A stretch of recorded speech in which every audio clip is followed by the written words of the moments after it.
What's good, LL Nation? Welcome in. It's the Lucky Lefty podcast. I'm your boy, Shaun Davis at SD2 Mics. The Onora boys, as always, are in the building. We are brought to you by Onora Whiskey, OnoraWhiskey.com. That premium American whiskey, OnoraWhiskey.com. And if you're going to drink, by all means, make sure that you do so responsibly. Left is on his way. Just wanted to get you guys started. Today, we're talking about ranking the positions at Notre Dame. So this is going to be a twofold conversation. You guys can participate. This might as well just be the LL question of the day. How would you rank the positions in importance? Once again, level of importance in the 2023 season. How would you rank each positions or position group on both sides of the ball in the level of importance for the 2023 season?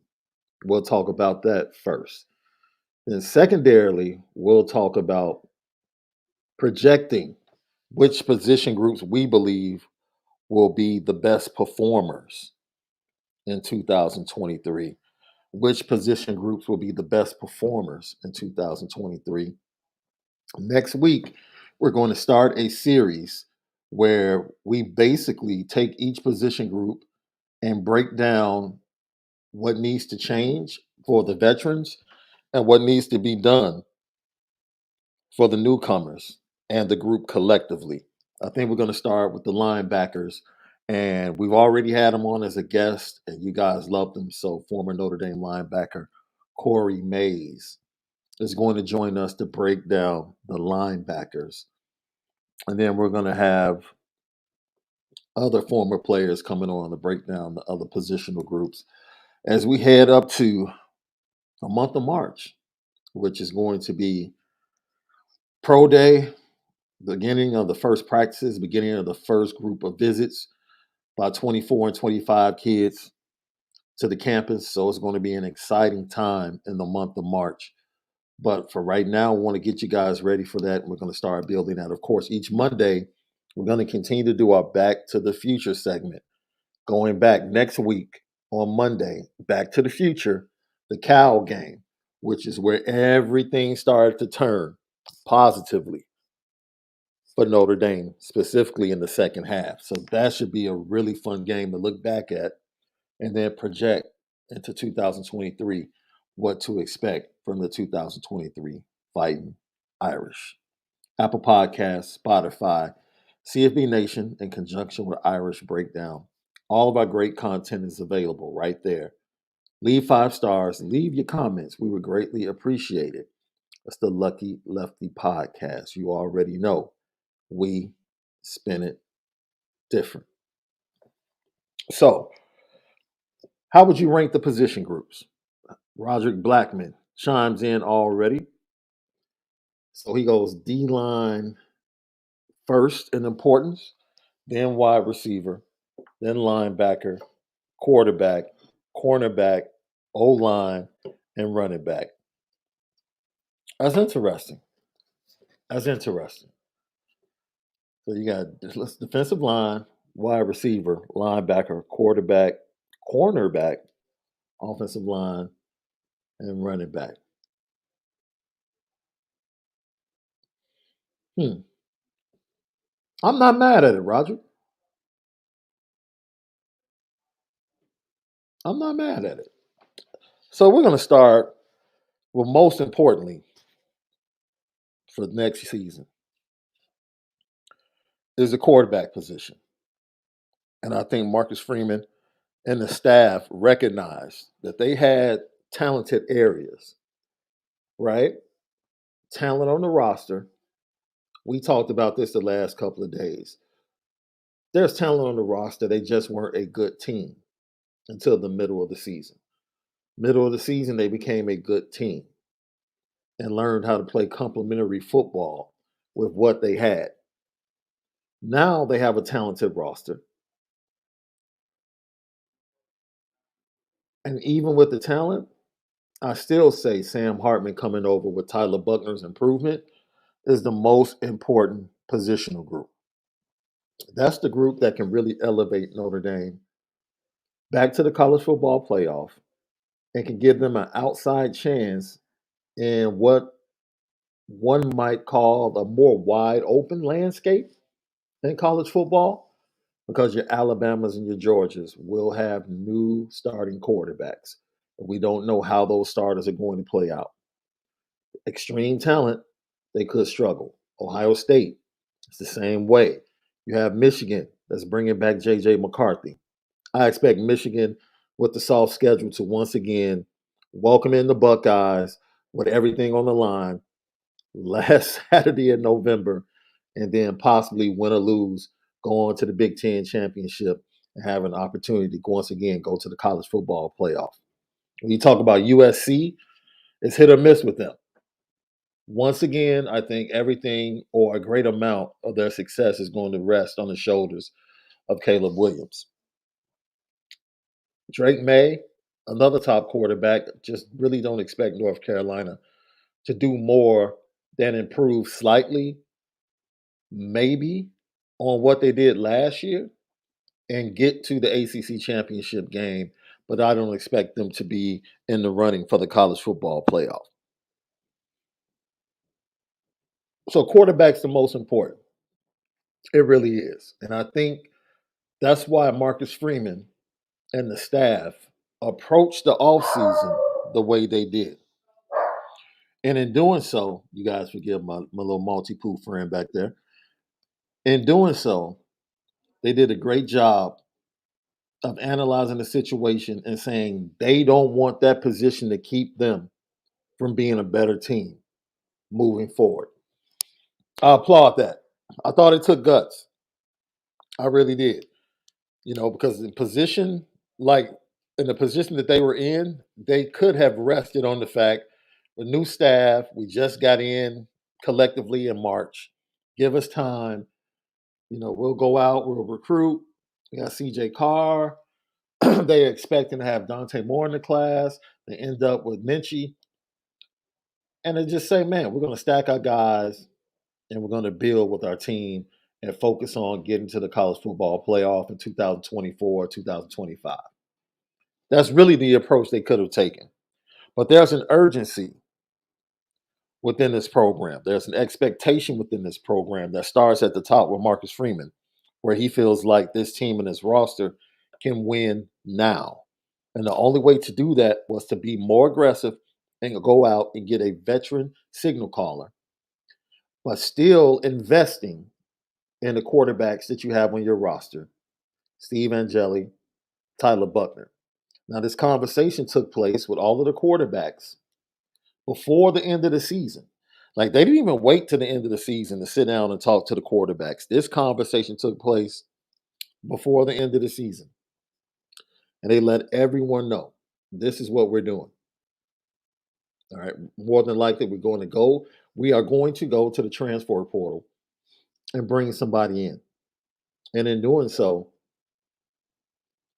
Drew Pine decides to leave. He makes it up in his mind, you know what, it's better for me to leave. I put enough of a resume out on the field to feel like that I can go somewhere else in the Power Five, start, and build on my resume. He ends up at Arizona State.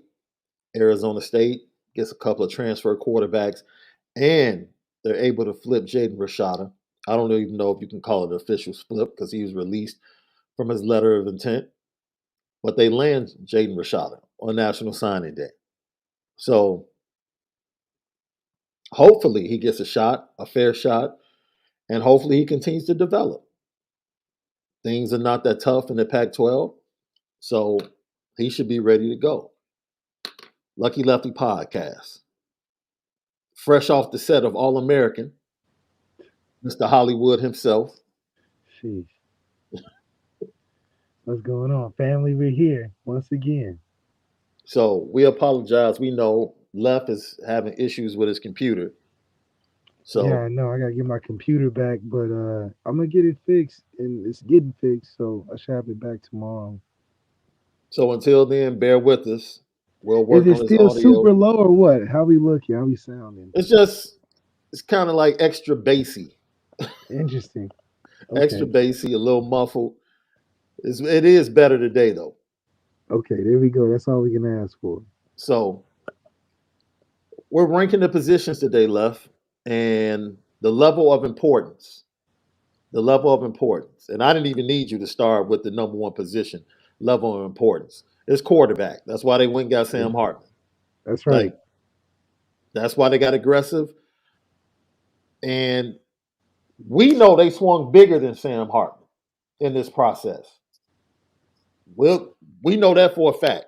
They swung bigger than Sam Hartman. They ended up getting Sam Hartman. So Notre Dame was very aggressive in this process of going to find a veteran leader at quarterback, and they end up getting Sam Hartman to commit to the program. Why was the quarterback position, or why is the quarterback position the number one position of importance for 2023? It's the number one position of importance because it is the final piece of the puzzle of getting to a championship tier where we can be effective at that level with the other championship tier teams. If you look at the playoffs, you look at the champion that wins every year, the quarterback is the X factor or a major part of the win. And for us, we had a great team surrounding a quarterback that couldn't take us the whole way there. He was able to be productive amongst really talented offensive players in a system that Tommy has been developing over some time, but he wasn't even planning on being the starter going into the year. We had our starter come back bowl game, and you got to see a little bit of what a season would have looked like under a guy like Tyler Buckner. So, with Sam Hartman being that additive to a cake that is already sweet, we're looking to really build with a guy that's accomplished, a guy that has a veteran experience, and a guy that's older. I think that's going to benefit not only the quarterback room, but the offense in general. Will look more mature out there, will be able to be more effective. And I think a guy like Sam Hartman is what Tommy dreams of at night. A guy that can get the job done, execute exactly what he wants in the game plan week to week, and he can be accurate.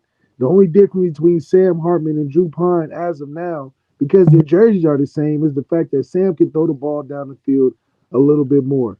But in the last 5 years, we haven't had a passer over 3,000 yards or 3,100 because, you can count the little incy bincies to get over 3,000. But 3,100-yard passer we haven't had in a long time. Sam has been able to do that every year at Wake Forest, damn near. And I hope he brings that effect to the offense that needs it for a receiver room that got outgained by one receiver named Charlie Jones.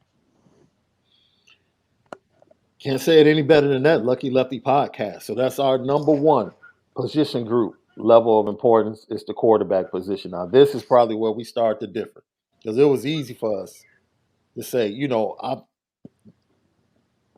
if I have spades in my hand, I'm throwing them out early, left. Yeah. I'm not saving what's good. So I'm stacking the deck. So for me, level of importance is the areas of strength. People might disagree. That's the way I look at it. Okay. Number two is Strength in that the strengths. the number two for me is the offensive line. Ooh. They're going to set the tone. Offense, whether it's pass protection or continue to dominate running the ball and being even stronger at running the ball and resetting the line of scrimmage. That's what Marcus Freeman said. We're going to run the ball and stop the run. They've That's been able right. to do half of that. Half, yeah, half. We've been able to do half. They've been able to do half of that. Now, this year, can they do both? And that's where my 2 and 3 are going to come from what Marcus Freeman said he wants his teams to be able to do. So number two for me is the offensive line. Well, who do you have at number two? My number two was the defensive line because I know the offensive line is our foundation. They were my number five because they're the base. They're the bottom. They hold everything else at the top, like the number one spot, the quarterback. So they're five for me. But D line is number two. A lot of it is because the trenches is what matters when it gets later in the season. Running the football becomes more important as it gets later in the season. For a D line that's a little undersized, needs to add some bricks in the back of their pocket, but also needs to be more productive in the sack area. I think for us to be really keen on that. I think Al Washington has a tall order to be able to answer for Marcus Freeman for them to be effective because we know the linebackers in the secondary got better last year. But did the D line get better or did the D line lose a 25 leading sack leader? Mm, mm. All right. I see you. I see you. Well, I'm gonna go ahead and follow up with that. And D line is number three for me.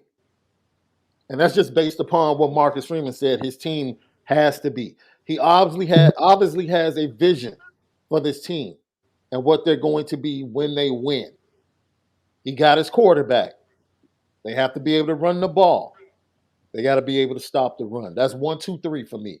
Quarterback, offensive line, and coming in at three for me is defensive line. Who do you have at three as far as level of importance for your position group?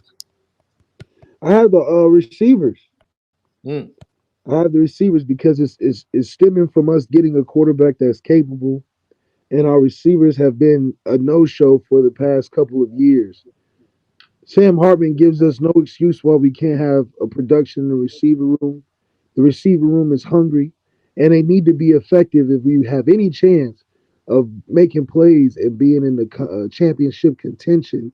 Because as we've seen, even though the running games have been important, the receiver room and the passing game is what really closes the deal on getting the points needed. You're going to need around 40 points to be in any playoff situation where you're looking to pull off a victory.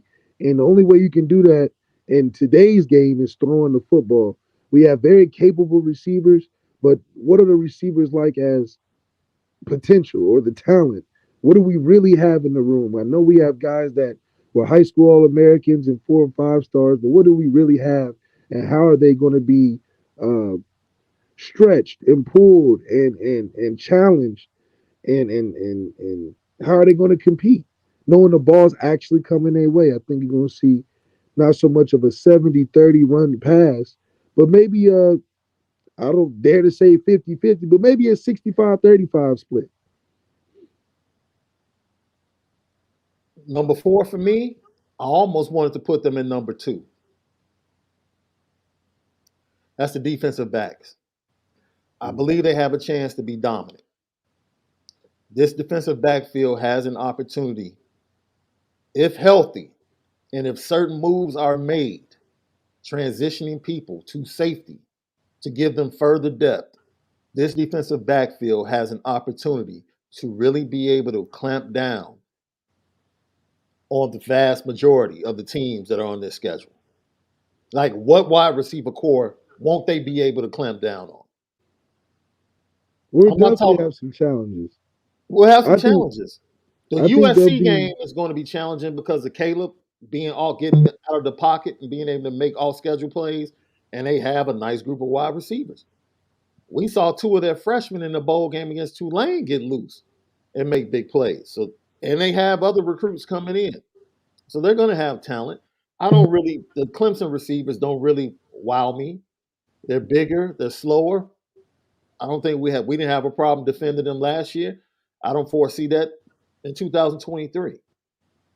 Ohio State, they always have wide receivers left, so that's nothing new. I thought Notre Dame covered them pretty well in the first game of the season in 2022.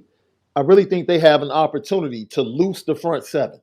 They can be that good on the back end that Al Golden can get really aggressive with the front seven and let them loose and help that young defensive line until they mature in the middle of the season. the secondary. I definitely feel good that they are our last line of defense this year. I think it gives a great net for the front seven to add pressure. Gives it a great net to be able to stop the run game and be more aggressive on playing the run, knowing you have a better playing secondary going in the next year, at least a more experienced or Yeah. more feared secondary. You know, guys are looking at it like they got a fifth year in Cam who can blow up at any time. A young veteran and not a young veteran, but a young superstar and Ben Morrison, who is somebody you got to watch for. And then you got Jaden Mickey, you got guys in the safety position that's going to be filled with Xavier Watts, guys that you got to worry about. So I think the secondary at least gives us an intimidation factor that our D line may have to pull up from the rear this year, especially if we can show we're being productive. So the secondary is a great comfort for the defense going into next year. But I think the linebackers for me are going to be my fourth group because the linebackers I think have the most talent on the defense collectively in the room, Mhm. and one of them is going to pop. I think one of them in that room is going to pop. I do think it's going to take a little bit of a hit, not having a James Laurinaitis effect in the building, in the room as a recruiter, as an aide to Marcus Freeman. Maybe Marcus Freeman plays a stronger role in the linebacker room, and just because of the attention that's needed. But you still got a veteran and experienced coach in Al Golden, and also Marcus Freeman doing a combo in that linebacker room. So the linebacker room, somebody's going to pop and be that new Manti figure that we're looking for, or that new Jalen or new Jeremiah Wusu coming down the pipeline. I have the linebackers next. I'm a step behind you with the linebackers, right? Because I expect the linebackers, just like anybody else, reps, which is why I love the early schedule, being kind of soft, leading up to Ohio State, which will give them an opportunity to get reps and get better, kind of get their feet underneath them. I like that. So yeah, I put them fifth. They're fifth for me.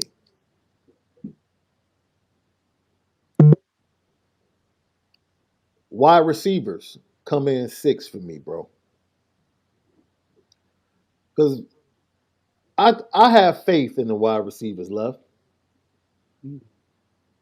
Like we can talk about freaking Charlie Jones. I watched the Marshall game, and I'm Six is like, pretty yo, low though. it is. Because I don't think, for me, I don't think it's going to be that important, right? Because it's going to be heavy. It's going to be run, play action, deep shots. That's not to say it's not important, but I think the defensive backfield has a greater need, especially early on, because they need to help out what's in front of them and invert that. It's usually the front seven that helps out the secondary at Notre Dame. That's what we've been used to. This year, we're going to see the inverse of that, at least for the early part of the season. And then I think everything becomes complementary. And I think that's the vision that Marcus Freeman and the coaching staff have defensively. I'm not worried about the wide receivers, bro. I'm just not. I'm not. They Well, had yeah, talent I'm last not year. worried from us They were having injured. talent.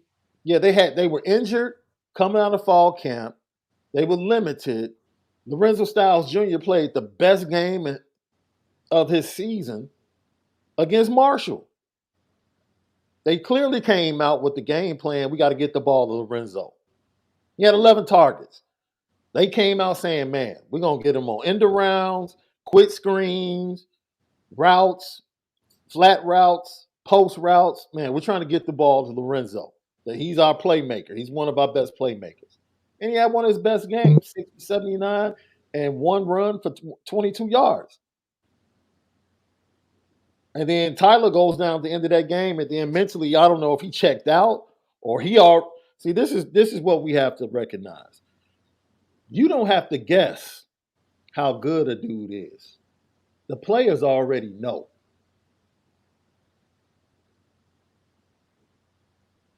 Before Drew Pine took a snap, the wide receivers already knew what the difference was between him and Tyler Buckner. They already knew.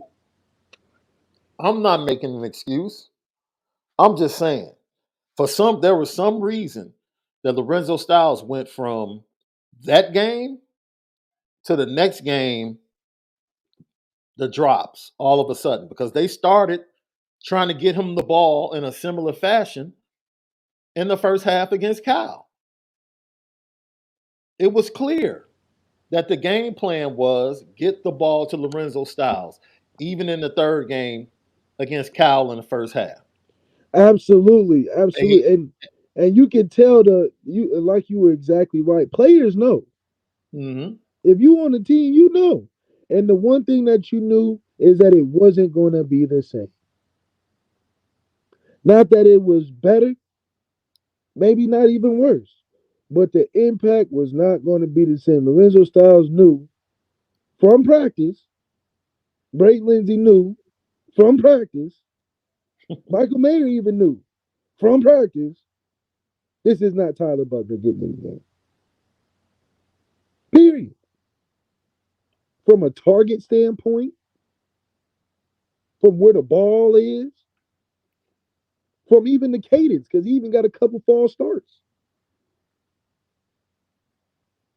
Now, is he making the team better? I don't think Drew expected to play. And definitely not that early. So you're right.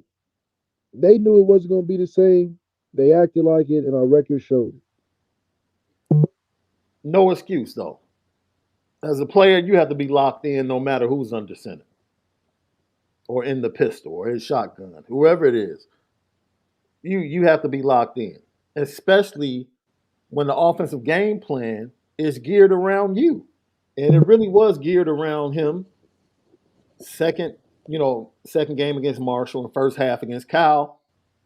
Man, once they just went strictly to the run or heavy run in the second half of the Cal game, after his drops in the first half, he just checked out for the entire season. Yeah, He just checked out and really didn't get it back. And salute to Marcus Freeman and the coaching staff staying with him, staying on him, believing in him, telling him he was a big part of the program and they needed him. And hopefully he started to come around the end of the season, came around in the bowl game a little bit, and now he can build on that because he definitely showed promise. He showed promise. If you go watch that Marshall game in the first half, it's like, oh man, okay, they've identified him as the playmaker. absolutely. And the cool thing, too, is that he needs to start getting around Sam Hartman. That's the closest thing to a fresh start you can get instead of transferring and going to another team. Get with the QB. Mm-hmm. And I think Sam Hartman has enough acumen, especially playing the position long enough to know that Lorenzo Styles can be a key piece for him to have a lot of success this year. So from the situation, Lorenzo Styles can really turn it around, provided he attack it, but he's kind of a passive person in general. Lucky Lefty Podcast, Apple Podcast, Spotify, also YouTube, Lucky Lefty Podcast. Subscribe, smash that like button. We appreciate it. Leave your comments. CFB Nation in conjunction with Irish Breakdown. All of our great content. Leave 5 stars. We greatly appreciate it. Leave your comments. We respond to all. It's the Lucky Lefty Podcast. We spin it different. Who did you have at 6, Left? Wide receiver was 6 for me. So Uh, because you haven't gone defensive backfield yet. I'll probably say our tight ends are six. Well, I kind of grouped them with pass catchers, but okay. I grouped them with the O line, Yeah, you could do both. so they're my five and Because that's six. I that's think. pretty much what they are. Extra linemen at Notre Dame. Unless you have a special one like Michael Mayer or Tyler Eifert, somebody like that. But yeah. Yeah, absolutely. The tight ends are six for me. I think they play a big part, like you said, in the offensive line, but also the yards that are unseen in the stat sheet that people are looking for. People are looking for the highlights from the outside receivers and the slots, and maybe even the running backs. But the tight ends for us seem to be the most impactful when it comes to drives that lead to touchdowns, and they're always going to be an important factor because we still are tight end. You produced a great first round tight end in Michael Mayer coming out this year. I can see the trend continuing with the type of talent we have on the roster right now. Sam Hartman, your best friend, is tight end. You, I think he'll get acclimated to it early and then expand and start hitting outside of that as the time comes. I feel bad that I'm putting the running backs last for me. because there's a possibility we literally could have two 1,000-yard rushers at Notre Dame next year. But that dude, when I tell you that's a group that I am not worried about under Dylan McCullough at all, like at all, like in their level of importance, even though I put them at the bottom, is directly connected to the offensive line at two for me. So I really could have said offensive line / running back at two, right? Because Yeah, they're running backs connected. are my last because they are the most productive on unit on the team. So yeah, they're important, but from what needs to be a productive unit before them, I will put all other groups before them because they are the most productive. So we had to invert the list. They will be most important, but from what is most important of what we need to change for next year, running backs will be last. Because I don't, we only getting better. We got Jadarian Price coming back. We got some running backs coming in, Hmm. and we got some running backs that are older with a good year coming. They're coming off of. So definitely not worried in that department. And you said it right. The offensive line is going to be moving furniture around for them. Man, moving furniture like crazy. And I think when we get to the other side of this conversation, we talk about ranking the position groups as far as our prediction for performance. I think now you're going to see running backs jump to the top of the list, like easily jump to the top of the list. Our confidence in the performance that we're going to see from these position groups, I definitely think for both of us, running back will probably sit in the top three easily. Running back sitting at the top three, of course, just because I think that they have a lot of potential to be, like you said, 1,000 yard rusher. And for an offense that's committed to the run, I think that'll make our life a lot easier late in the season, but also establishing drives to give our defense a break and potentially just wear on other teams' defenses. Open up that pass game some.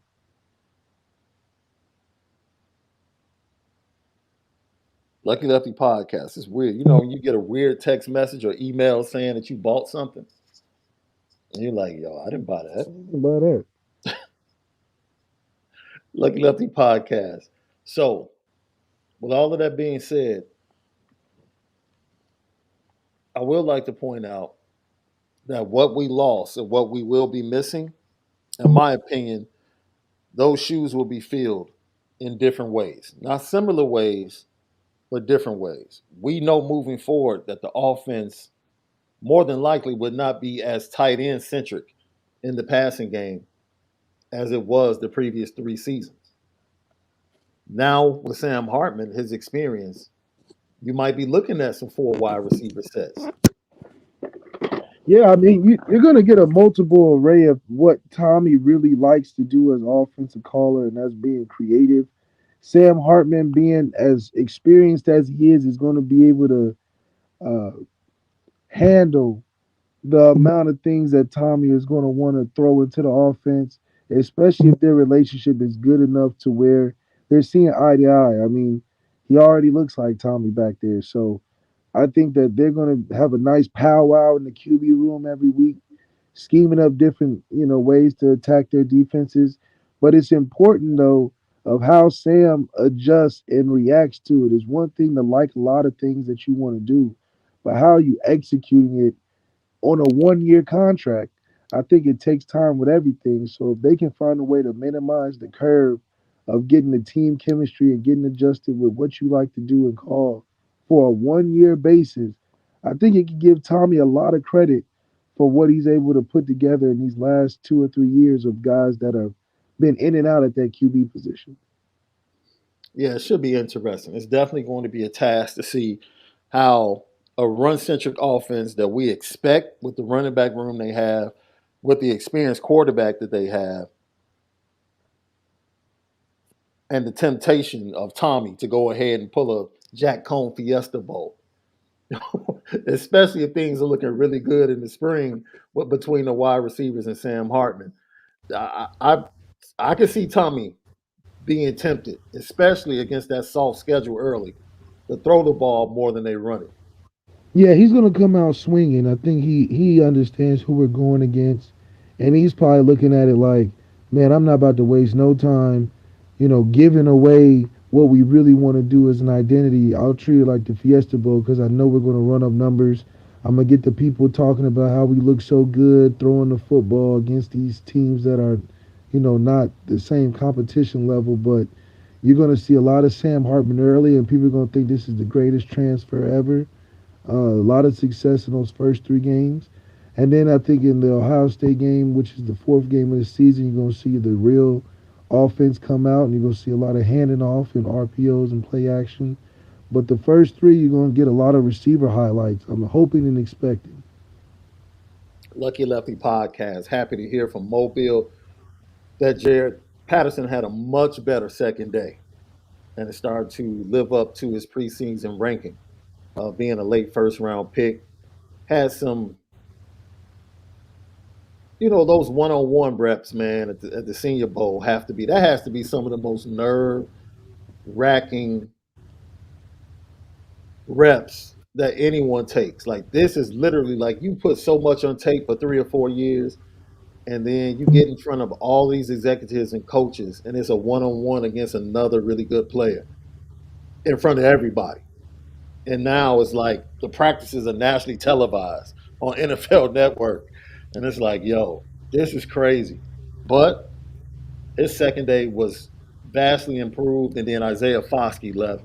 He continues to flash 6'5, 260, just a prototype modern day linebacker, 4 down linebacker in the NFL. That's what he is. He can drop in coverage, he can run, chase down running backs, chase down wide receivers on screens, and then rush the passer.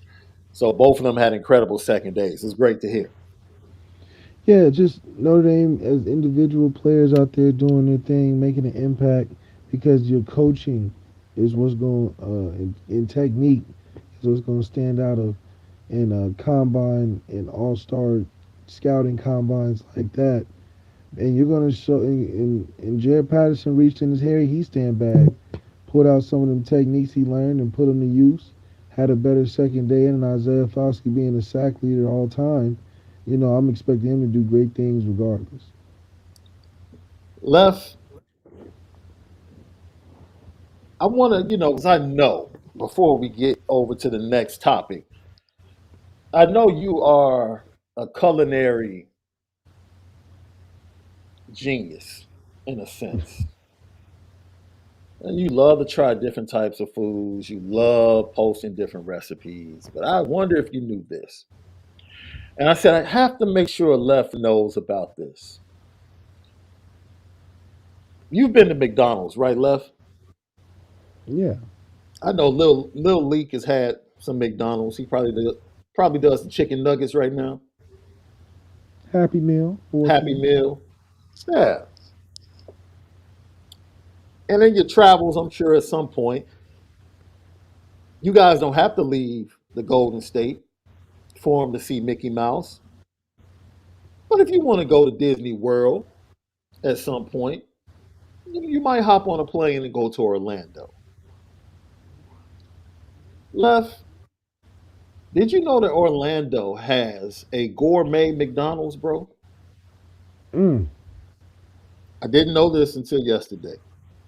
A gourmet McDonald's in the middle where you can get fresh to order omelets, fresh to order hamburgers, pizza, pasta, seafood. They have a bakery section inside the McDonald's. And it's an actual McDonald's, bro, in Orlando. Never knew about it. It's called the Bistro Gourmet at McDonald's. So if you ever go man. down to Orlando, I know you and the family would absolutely love it. Wow, I was today that's years that's old pretty when I cool. found out about it. Heck yeah. I look, the missus and I, that's where we went for our honeymoon. That's where we went for our honeymoon, dude. We spent 7 days in Orlando. She's a huge Minnie Mouse, Mickey Mouse fan. And I Yeah, knew she would love it. We stayed inside the resort, hit all the parks multiple times. She had a ball. She had a ball. Wow, that's pretty cool, man. A bistro bowl and Disney right there. Man, so the next time I go, I'm definitely gonna have to hit it. Because I was looking at the pictures, I'm like, yo, this is crazy. And it's been there for at least I've been to Orlando and didn't know. Right? So it's two spots that I know for sure. If I'm not mistaken, I know the one spot that I did hit, Michael Jordan's son has a shop in Orlando where he sells exclusive Jordans. They're like one of ones, never seen before, never been on the retail market, and like he sells like memorabilia of his dad and other things. I think he moved it though. I think he moved it to Miami. It was there for a long time. His son Marcus Jordan, Yeah, who played at UCF down in like a Orlando. UCF. That's right. He had that store down there, and I stopped by and actually went to it. That was about maybe 5, 6 years ago, but I do believe he relocated that store. So check out the Gourmet Bistro at McDonald's in Orlando, LL Nation. If you, your family, or your friends ever down there, check it out. As a fan of McDonald's, the burgers look totally different if you look at the pictures, bro. Like you've seen a McDonald's burger. I was looking at the cheeseburgers they make there. I'm like, that's a little different. Really? That's a different quarter pounder right there, The bro. quarter pounder not the same. Nah, because it made fresh to order. That's right. So they got the cheeseburger pizza. You can order all types of pizza. McDonald's. What kind of Yeah, pasta they man. working with? Well, it looked like the. Don't get me wrong, because I always get these pastas wrong. The ziti is like the skinny macaroni, right? Oh, okay. But this looks like more like rigatoni type pasta. It's like macaroni style, but it's a little bit bigger I'm not trying that in the seafood pictures. though. Yeah, I wouldn't necessarily try the seafood either, bro. No thanks. But the Cheeseburger pasta pizza looks might be like. fire though. I'm gonna show you this, dude. I'm gonna bring up the picture. 'Cause I know people are like, "Come on, man!" I'm like, look, I saw the pictures and I said, "Yo, I have to tell Left about this spot. He would love this." I'm going. Oh, I'm definitely going. Yeah, so it's the Gourmet Bistro at McDonald's. You see right there, the pizza looks like a veggie pizza with like olives on top. That's the burger in the back, bro. That's not a McDonald's burger, bro. You feel me? And that's the pasta. McDonald's really trying to do something now. McDonald's is really trying to do something. That looked delicious. I'd eat that. That's a man. That's a dope concept. I mean, I think Wendy's would have a better one though. So if Wendy's went gourmet, you think they would have the best gourmet spot? That's a good question. LL question of the day. If a fast food restaurant decided to have a gourmet version of itself or create a gourmet version of itself, which one would be the best? That's a And it good gotta be question. Wendy's. That's a good Gotta be question. Wendy's. Cause think about it, Wendy's already fresh, never frozen. Now just imagine what they do with that frosty gourmet. They have a frosty sundae. They Oh, probably now, so now you're talking about a gourmet frosty. they can do it. They burgers are probably out of this world. They probably be like them Roof Chris steak burgers. Hey, J Car has something here. A gourmet Popeyes would be How you fire. gonna Popeye soul food? How you gonna gourmet soul food? What you mean? You can have the smothered chicken. They already trying to spice it up with the mac and cheese over there at Popeyes. They have good mac and cheese at Popeyes. That mac and cheese, I think my grandma go in there every morning at 8 o'clock and just make a little pan because it's better than your average Thanksgiving macaroni. I'll Ah, tell you that. man, that's very interesting. Man, how in the world do you gourmet Sonic? Come on, Hell John. no. Hey, That's a dessert. That's a dessert bakery or something like. Chick-fil-A. Jacob C says, Nah, not Chick-fil-A. I got Josh before the motivational business banker said, Burger Burger King King or wouldn't Raising taste Cane? good gourmet. A gourmet Whopper or Oh a no. gourmet onion fries. Flame broiled, gourmet. But them patties is out the freezer. You get fresh, never frozen, and then gourmet. They might have organic, 100% USD beef off the cow. You know what I mean? Wendy's, man. Wendy's, talk to me now. Ah, Wendy done grew up. You know, she in glasses and a suit jacket or something. mm. Okay, Royal Fingers, I see you. He said Culver's would smash it. Culver's pretty good. But Culver's gourmet is called Fresh's Big Okay. Boy. Lilo Galante said gourmet rallies. That's a spot that got to stay rallies. What if they did a gourmet Waffle House, bro? It'll be better than All right. anything Gordon Ramsay doing. Gourmet Waffle House will give you not only the shrimp, but like shrimp and grits, Yeah, you have to make reservations. You couldn't just right? walk up in there. Jerk chicken and grits, fried catfish and But a grits. gourmet Waffle House is like a club, like a updated strip club with a Well, with that's a nice so kitchen in basically the you back. saying basically that's Atlanta.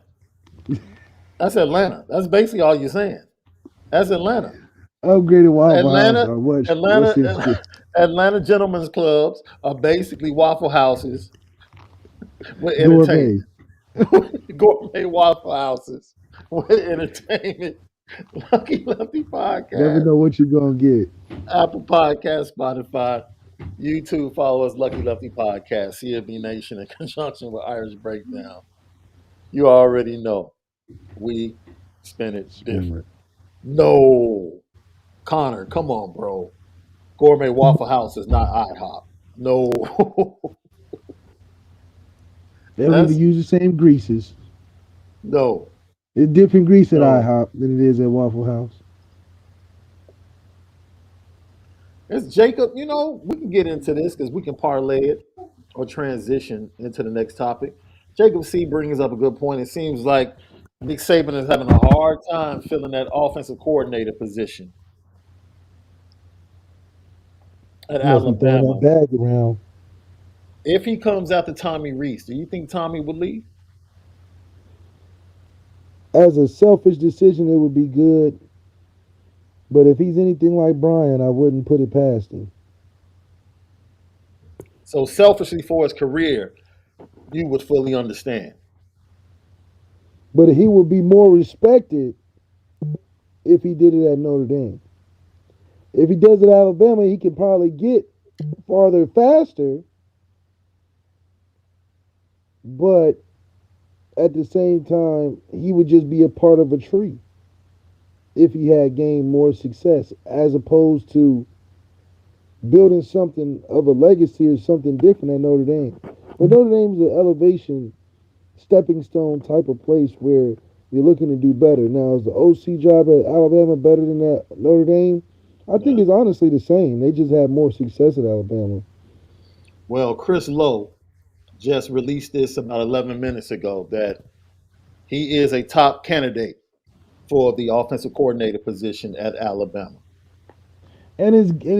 Stuff like that is crazy because it just shows how Marcus Freeman didn't have a real grasp of the whole administration.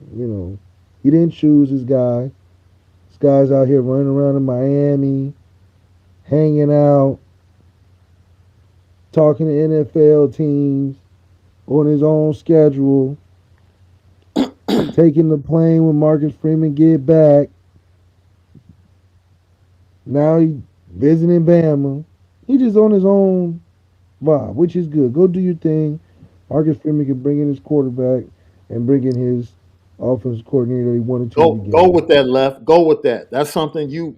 If this plays out, happens to play out in a form and fashion, where Tommy Rees does end up being the offensive coordinator at Alabama, this is something that you have wanted to happen. However, it happened. However, it plays However it out, happened. you have wanted Marcus Freeman to be given the opportunity to bring in his own guy at offensive coordinator. And that's all he needed to complete the whole I'm the head coach at Notre Dame. He was 1 foot in and then a pinky toe out because he wasn't able to choose a big part of his offense, which is offensive coordinator. So I think it's going to be important for him to be able to, let it happen naturally. You know what I mean? Let it happen naturally. You don't got to fire him. You don't have to get into it. You don't have to have a disagreement. I wouldn't encourage the move, but just let it happen naturally. If he feels he can go succeed at a different program, fine. But at least he can take accountability and be able to pick his own guy. I think Marcus Freeman had a list of guys that he probably wanted before Tommy, and then he could probably reach back in that list and get that same guy. Well, one of his guys that would have been a target for Marcus Freeman just got the offensive coordinator position at Ohio State. His guy Brian Hartline. So that's somebody that would be off the list. We could trade Tommy for Brian Hartline. You know, I I don't mean think James Laurinaitis for Brian Hartline. at this point Brian Hartline isn't leaving. I mean, he already has the position that he already has the position. Tommy already has a position at Notre Dame. Yeah, he's going to Alabama though. Come on, dude, What does stop. that mean? Brian Hartline played at Ohio State. So What do you mean? Why would he leave? Marcus Freeman played at Ohio State too. So basically, you're trying to say if Tommy Rees would leave where he played to go to Alabama, why wouldn't Brian Hartline leave where he played to go to Notre Dame? Exactly. It's all about money. That's what Tommy obviously is going down there for. Nick You Saban. think no? Wait a minute. You think Notre Dame would offer more money? No, I think Bama will offer more money. LSU gave Brian Kelly $100 million to do what? Get I'm blown out just by Florida State? I'm just telling you that I don't think Brian Hartline would leave a job he just got. Maybe next year or 2 years down the road, I don't think he would leave a job he had been waiting on and just got. Matter of fact, Matt Fortuna reported that Tommy's going to interview for the job today. What a Christmas ham that guy is. Did you call him a Christmas ham? What a Christmas ham. Because what is. Whew. As long as he kept it a buck with Marcus and told him he was going, I'm cool. He didn't keep it a buck with Phil, so I don't expect no different. Here we go. Well, he probably had to put a little note under his desk or something because he don't be asking him nothing. Look, bro, We know Tommy don't ask him nothing. Tommy let him know, but he don't ask nothing. can I be honest? Can I be honest? This is the tweet from Matt Fortuna. Alabama is bringing Notre Dame offensive coordinator Tommy Rees to Tuscaloosa today to interview him for his vacant OC job. Rees is believed to be Nick Saban's top target to run the Crimson Tide's offense. Chris Lowe, ESPN, first reported. Is that even Look, legal? wait a minute. Wait a minute. Nick Saban isn't letting him leave without a yes. If he's Nick Saban's top target, Nick Saban isn't allowing him. Tommy Rees is gone. This is just my opinion. Tommy Rees is gone, right? Um,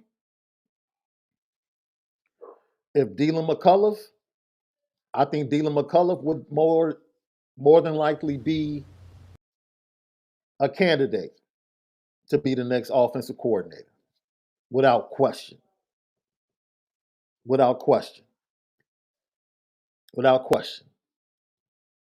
It would take, I would be shocked if I had to put a percentage on it. I would say 70. I'm 75% confident that Tommy Rees has coached his last game at Notre Dame. 75%.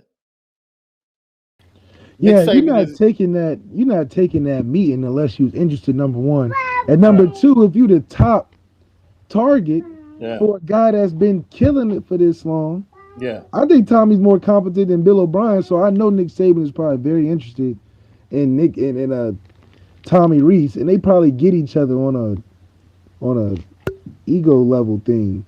But the yeah, thing that Nick Saban's not seeing is Tommy is recruiting quarterbacks that ain't what Alabama been recruiting. yeah.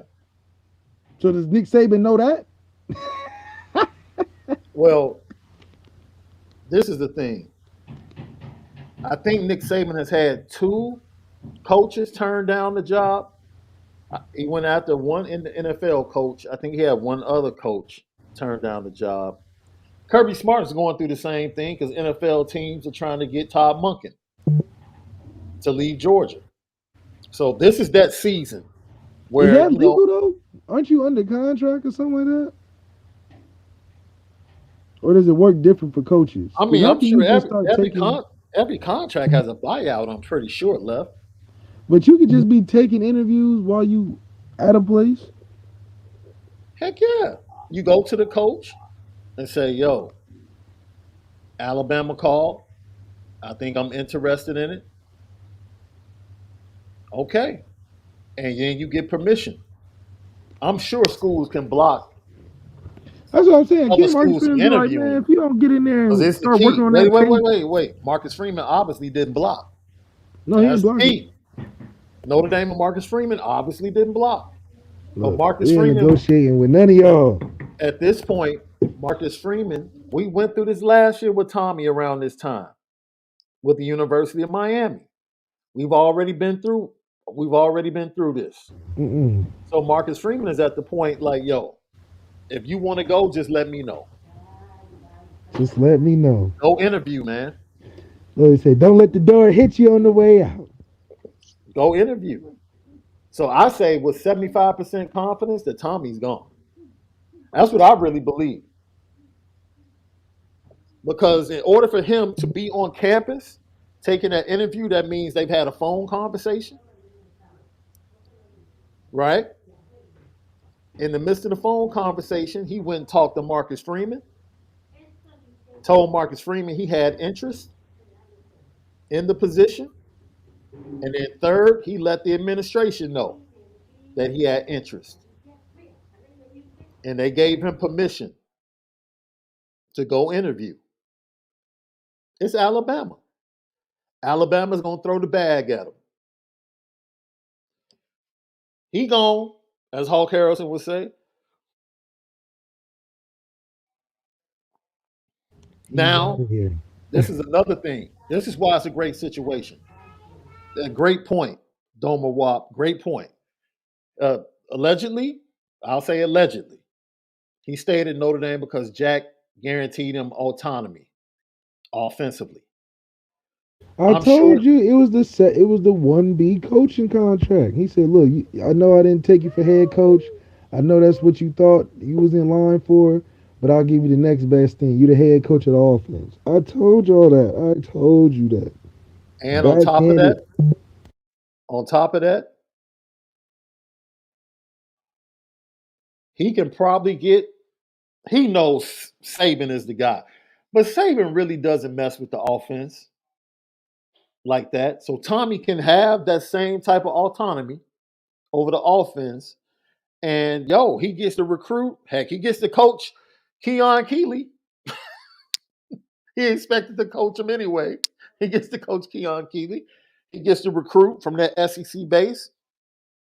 I mean, let's just be honest. It's for him, it's probably easier, much easier for him, and probably a better position when it comes to his career. So I can't be mad at him for being interested at all. but he would be the third choice. He would be the third choice for Alabama in their pursuit of the next offensive coordinator. He would be the Yeah, third choice. the writing's on the wall. You go all the way down there for what? You ain't going down there to just have lunch. You Right, know, you ain't going down there to just check out the facility. right, You really trying to hash things out going down there because why right, waste each other's time, right? right. Especially if Nick Saban is on his third, he like, man, I ain't playing with you. I'm trying No, to lock Nick. it in. They probably See, gonna give Tommy the Jesus Shuttleworth recruitment trip. Nick Saban cannot let him leave campus. It would be a horrible look on the program because now Nobody want to coach there, you know. you're on your fourth choice, and your top target chose Notre Dame over you. That's not a good look. The bag has to be stupid, left. The bag has to be dumb dumb.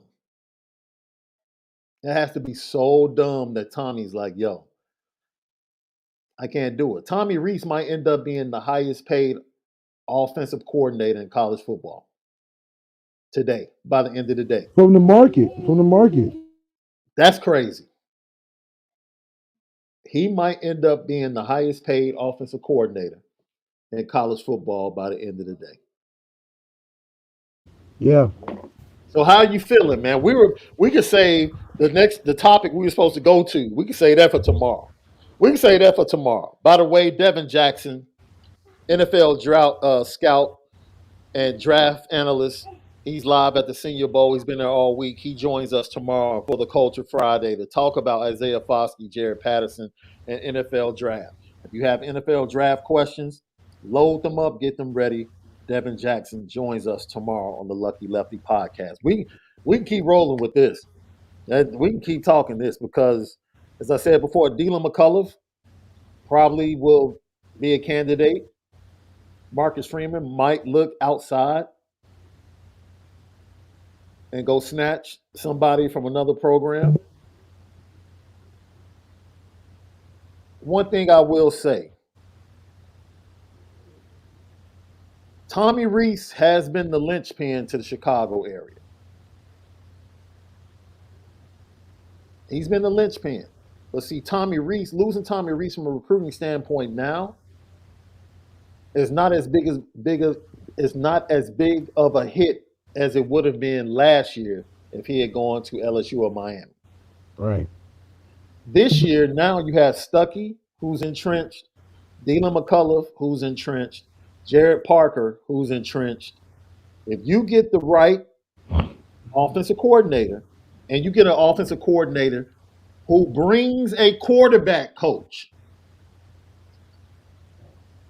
now, will Tommy Rees impact Tyler Buckner? Now, that, in my opinion, that's something to look out for Yeah. because of their relationship, especially with Sam Hartman more than likely winning the starting job. How does that impact Tyler Buckner staying through this season and playing and starting in 24? It That's something definitely to watch. impacts Carr I if don't think Tommy so. leaves. I don't think so. I don't think so. I think a conversation will take place. Knowing Tommy, he'll probably steal Carr to Alabama. He probably will. But Carr is so entrenched. He's pretty much been like the Drake Bowen of the 24 class. I really don't see him being swayed. Now, I will think that Carr will be very interested in who will be the next offensive coordinator, Yeah. right? Because Cam Williams is locked in, I believe. Absolutely believe he's locked in. So we'll see. This is very interesting. I Very mean, shoot, interesting. it'll impact Sam, Caleb Smith, all those guys if Tommy leaves. But you love it. You got look, Left is being real mild right now. I promise you, if we get on the phone after the show, Left is gonna let loose. This real PC reaction you're getting right now, man, he's probably waiting for it to become official. That's what he's waiting for. He's waiting. No, I think it's. I didn't even know it was legal. You can even. I thought it was like you can't even do that. But What do you mean? They do it all the time, left. I mean, aren't you under What's the? Don't you have under contract where it's like you locked in for a certain amount of time or no? Dude, you can break a contract at any point. I don't know, but I do think it's good for Marcus Freeman where he's letting it happen naturally. Uh, we've seen this pattern from him before. Clearly, it's not about uh, dying for the cause by being Notre Dame for 50 years in a row. And it's a business. I mean, Notre Dame, when I was there, we went through 3 or 4 different offensive coordinators at one time. So it's a part of the game, especially at Notre Dame when you're successful like you are. And I do think it gives Marcus Freeman a chance to finally get his team, his coaches, 100% as a head coach and not a part time. I think it's good for him.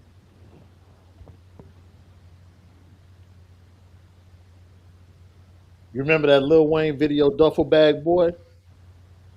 Tommy gonna get the duffel now. Oh man, He is going yeah. to get the duffel. Jay Henry with a shot from the dark. David Shaw, I don't think would come to Notre Dame to be the OC. Not after he was laughing. No, I don't He think. was. I don't think so. Joe Brady was just Joe Brady was just in Carolina, right? Mm-hmm. He's the OC in Carolina. Joe Brady, it would be interesting, right? Because Carolina just hired um,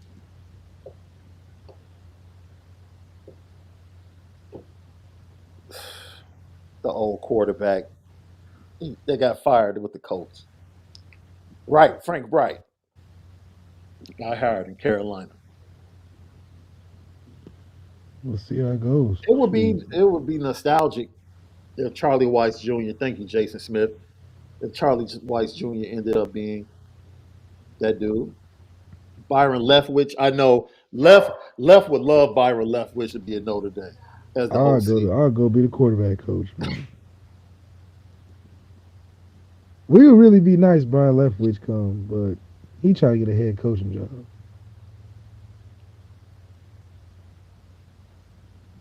Hey, thanks, Joseph. He said, Joe, yeah, Brady's with the Bills now. Well, that career is gonna go down if he don't Well, get out if of he's there. with the Bills, I know Ken Dorsey is the OC. So he's not the OC. So would he leave the Bills to go to Notre Dame? It's a possibility. It's somebody I would reach out to. Maybe, yeah. Yeah, I would definitely reach out to him. Bernie taps in and said, yeah, Leftwich would be awesome. Man, you all would see if Byron Leftwich got the job at Notre Dame, Malik would be in South Bend just about every weekend. Yeah. I'd get a job over there. Look, they starting the petitions right now, Left. We'll win the championship. Luck for OC. How great of a recruit do you think Byron Leftwich would be? I think he would have a strong pull because he could just throw out Tom Brady. Won a Super Bowl with Tom Brady. Won a division 3 years in a row with Tom Brady. He Brian Leftwich was great himself. I mean, that's an easy slam dunk. Is he a Yeah. personable person? I don't know. I think he's more of a ball coach than a sit down and eat spaghetti at your mom's house and stuff.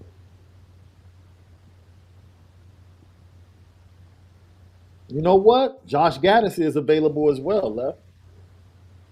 He is, but he got fired from Miami, right? He left Michigan to go to Miami, and he got fired from Miami because he refused to change his offense.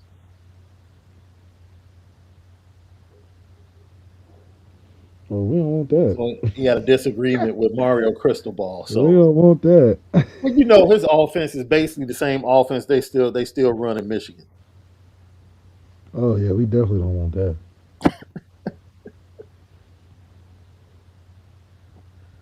Oh, dude. So once again, I believe we're going to have. So just so you know, media availability is tomorrow for the transfers. Javante John Baptiste, Thomas Harper, Sam Hartman, and Caleb Smith will speak with the media tomorrow at noon Eastern. I don't know if they're going to carry it live, but more than likely they'll have the LinkedIn, not the LinkedIn, but the Zoom link available for us to be able to watch.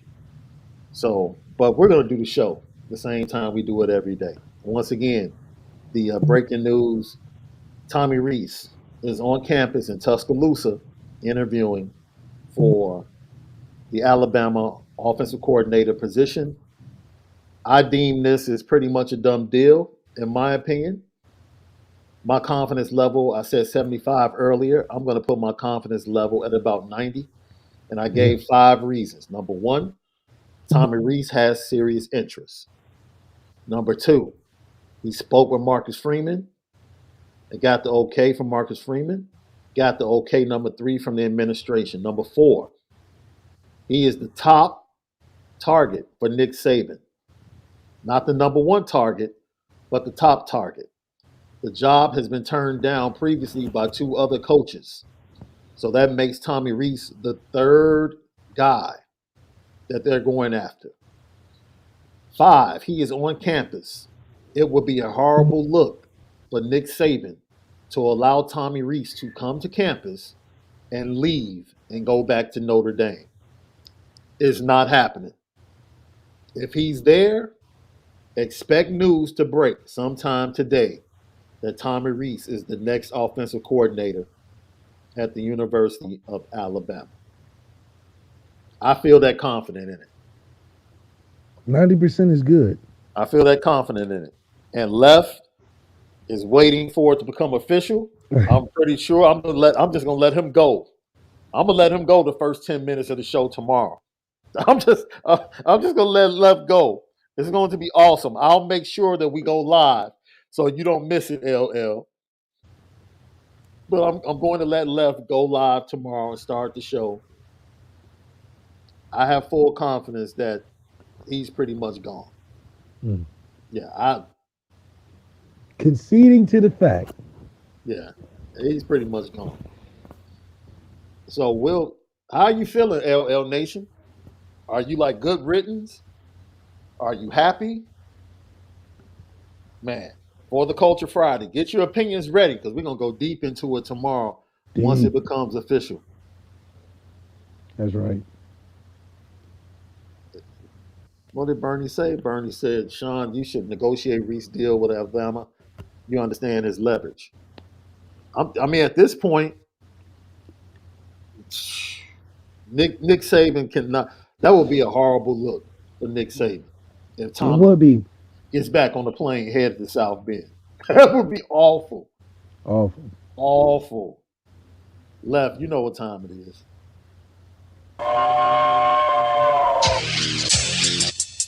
Petticoat, petticoat,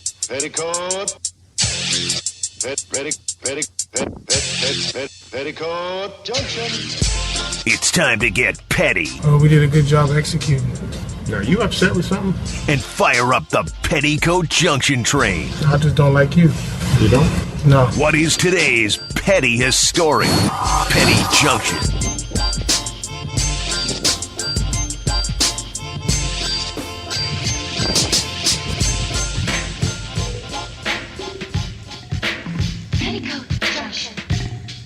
Petty Junction, pettiest stories of the day brought to you by Onora Whiskey, OnoraWhiskey.com. That premium American whiskey, OnoraWhiskey.com. Left, if you thought the 23-year-old suiting up her team to play was crazy, oh man, a German Iraqi woman killed her lookalike so that she would be able to use her ID left. Yes. Investigators now believe the female suspect wanted to go into hiding and fake her death due to family problems, they said in a statement on Monday. Man, go to therapy. Man, Stop look. acting crazy. Oh man. Julian Love's on the petty train. Why you got J Love on the petty train? Well, first of all, J Love needs to come on the podcast. Yes, did you see the tweet? Yes, I did. I love it. You know, he's keeping that rivalry strong. He don't care if they go to the Super Bowl. He talking trash the whole way. J Love, shout out to you, man. Great season from you this year. Come on the pod. But you're definitely petty talking about that coach just going for a ride. He was talking about Nick Sirianni, right? Yeah, he Sirianni. said he's just going for a ride, man. Anybody can coach that team. I mean, is he wrong? Definitely not wrong. They definitely got all the pieces. Tell you that. I mean, when people say things, dude, that are kind of spot on, I really don't push back. Nah, for So, I real. mean, I agree. it's going to be interesting to see what they're able to do in the Super Bowl. I really am excited about this Super Bowl, though, for Hell multiple yeah, reasons. it's gonna be great. Yeah, because I want the youngster to play good. Right. Right. I really do. I really want the youngster to play good, and I Right. think he will. I think he will. I just, what I worry about?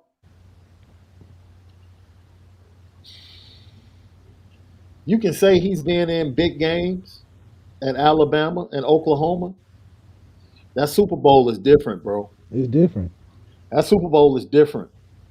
And you get to that fourth quarter, I know what Pat is going to do in the fourth quarter. I'm pretty sure what Pat is going to do. With Jalen Hurts, are you going to come up looking like Jimmy Garoppolo, or are you going to come out looking like yourself?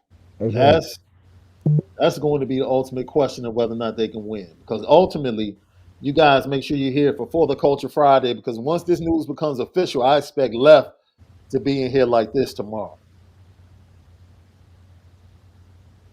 That's gonna be Left tomorrow morning Yeah, when hit the him with news the break red. Huh? when the news breaks about Tommy Rees.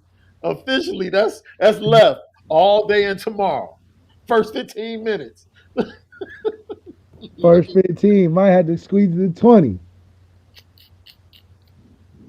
So everybody, thank you, man. Have a great Thursday. We appreciate you guys. I'm about to go get this lined up, Left. Yeah, go get right, man. Go get Yes, right. sir. Gotta get right. We might have another special announcement coming up. Just waiting for the contract to come through. All right. For Left, SD2 Mics, have a great day. Lucky Lefty Podcast. Make sure that you spin it different.